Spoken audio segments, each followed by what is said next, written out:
There are lots of advantages to being prepped. A person really, when they go to a mediation or a custody evaluation or family court services, I think of it kind of as like there are two people who are interviewing for the same job. And the job is taking care of the kids.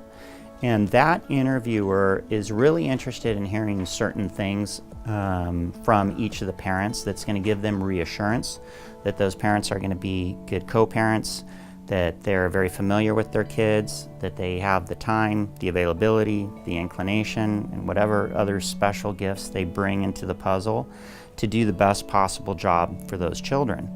And just going in cold to an interview, we might not have all of the answers ready on the top of our head. We might not know what the questions are likely to be. And just as somebody would prepare ahead of time for a job interview, you kind of have some idea what the questions are going to be. It makes sense to hone in your answer and to have an answer that's going to be meaningful to your audience. Doing it cold is a really rough way to go. But there are a lot of other benefits to meeting with someone to prepare ahead of time. One is they get more familiar with the topic, so they learn about what it is a mental health professional is going to expect and what's important to them. They don't care that your ex might have been having relationships with everybody in the neighborhood. What they really care is whether or not your ex was available to the kids and how was your ex available to the kids. That's just one example, but there are lots of things that people get into that they think might be relevant, but really are not so relevant. And then there are also things that people, the other way around, they really should be bringing those up with the mediator, and they might say, but it's really not a big deal.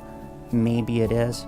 So kind of figuring out what they need to share, how they need to share it is really important. Also, knowing that this is a moving target, I think is very helpful to them.